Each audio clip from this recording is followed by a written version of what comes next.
I would like to announce that the Committee on Foreign Relations has further findings following up on the preliminary findings initially issued several weeks ago. Matapos ang tatlong hearing, tatlo na naman ang aming findings at natuklasan. Unang-una, ang pag-aresto at pagsuko kay dating Pangulong Rodrigo Duterte sa ICC ay klarong may motibong politikal. May malinaw na pattern na kung saan may malalaking kaganapang pampolitika bago ang mahahalagang pahayag at aksyon ng administrasyon kaugnay sa ICC. Makaraang magsimulang magpahayag si PRRD ng mga batikos laban sa People's Initiative o sa pagpapalit ng ating saligang batas. Sumagot ang ating Pangulo na ang Pilipinas ay isang open country at kikilos lamang ang gobyerno kung may illegal na gagawin ng ICC. Ngunit matapos dumalo si dating Pangulo sa pagdinig ng Quadcom noong 11 November 2024, sumagot ang ating Executive Secretary na maaring makipagtulungan ang mga lokal na otoridad sa Interpol kung hihingi ng tulong ang ICC. Biglang nagbago ang tunog ng gobyerno. Matapos kumambyo ang ilang pro-administration congressmen tungkol sa impeachment labang kay VP Sara dahil sa napakalaking peace rally ng INC noong Enero 13, bumalikwas ang administrasyon sa pamamagitan ng pagkatha ng Oplan Tugis or Operation Pursuit sa Ingles na rineport ng New York Times kasunod ng pahayag ng kalihim ng katarungan na bukas ang administrasyon makipag-usap na sa ICC tungkol sa ilang pamamaraan ng kooperasyon. Maliwanag ang pag-aresto kay dating Pangulo ay bahagi ng malawakang pagsisikap ng gobyerno na pabagsakin ang mga Duterte bago mag-2028 election pa. Ang unang malinaw na pagtangka upang pabagsakin ay sa pamamagitan ng PI na magsilbing panimula sa pagbabago ng probisyon ng ating konstitusyon para hadlangan makabalik sa 2028. Nang mabigo ito, nagmadali na siraan ang pangalan ng mag-ama.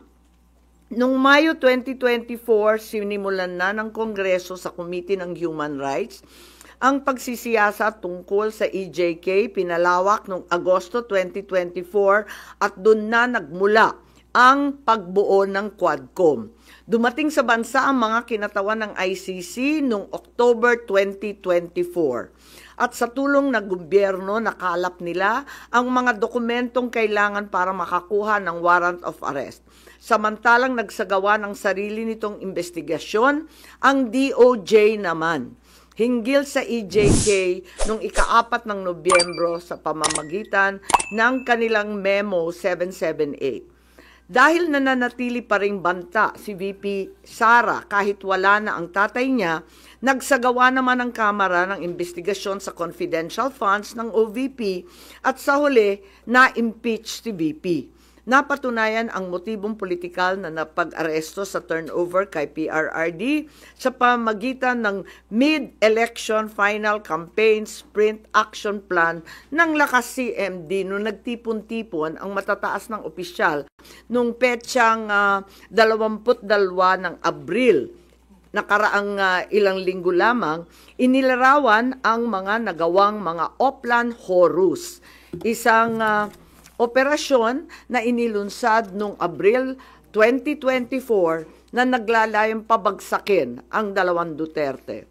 Sa bahagi ng action plan, How to Attack, tinukoy ng ilang ahensya ng gobyerno, kabilang ang PNP, Kamara ng Kinatawan, sa nakipagtulungan ng dating Senador Antonio Trillanes upang tulungan ng ICC prosecutor makakuha ng warrant sa pag-aresto ng dating Pangulo. Binanggit din na nakuha ang kinakailangan boto para sa impeachment ni VP sa pamamagitan ng paggamit ng tinatawag na soft projects katulad ng AIX, AKAP at TUPAD.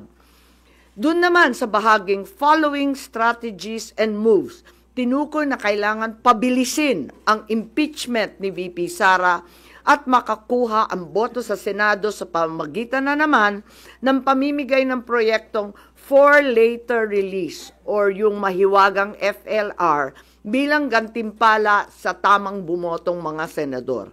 Ikalawa, may magkakaugnay na pagtatangkang pagtakpan ang mga detalye at motibo sa likod ng pag-aresto ng dating Pangulo.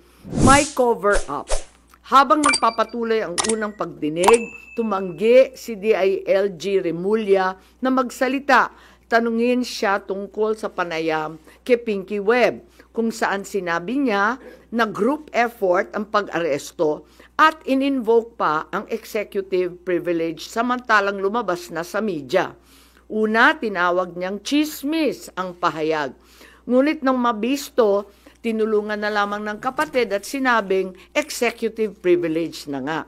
Isa pang malakas na sandata ng administrasyon upang pigilan ang komite ang pagsisiwalat ng katotohanan ay paggamit ng tinatawag na sub-judice rule.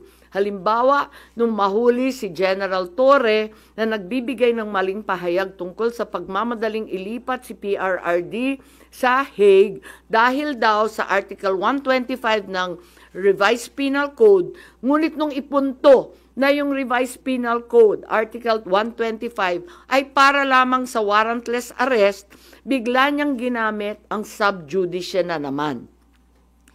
Isa pang indikasyon sa pagtatakip ng administrasyon ay ang blanket invocation ng executive privilege ni Executive Secretary Bersamin upang pagbawalan lahat ng opisyal ng ehekutibo dumalo sa ikalawang hearing noong 3 ng Abril.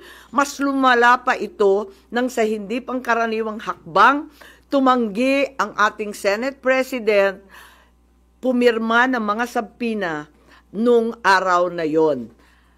Bagaman dumalo mga opisyal sa ikatlong pagdinig noong 10 ng Abril, ginamit pa rin ang executive privilege sa mga susunod na isapin.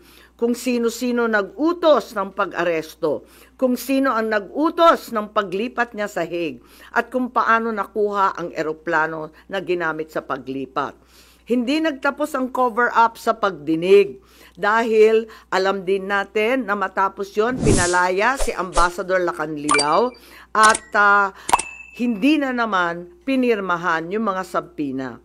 Matapos ang pag-aresto kay PRRD, lumakas ang pro-Duterte sentiment at bumagsak ang trust rating ng administrasyon.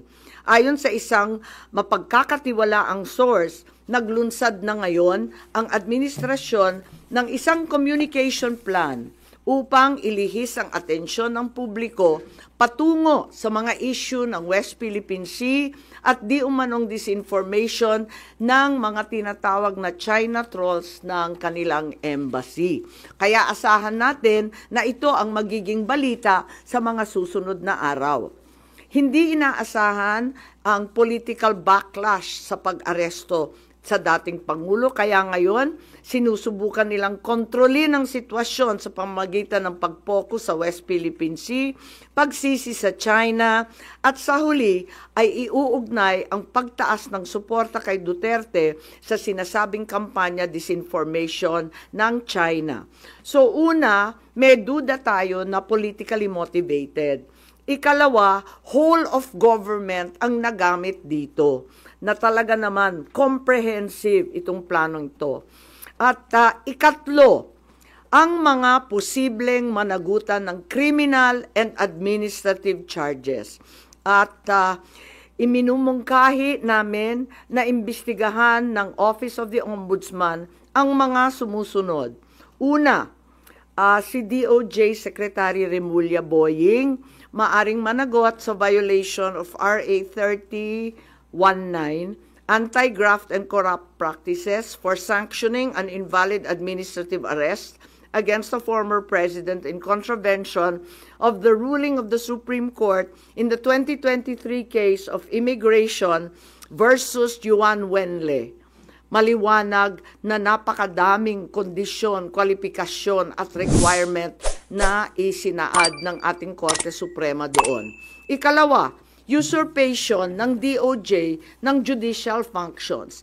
Kahit hindi sila korte, naghahatol sila na halos sila ang naging husgado. Ikatlo, grave misconduct and conduct prejudicial to the best interest of public service. Ikalawa, baka managot din si General Romel Francisco D. Marbil, ang Chief PNP, sa arbitrary detention, Article 124 ng Revised Penal Code.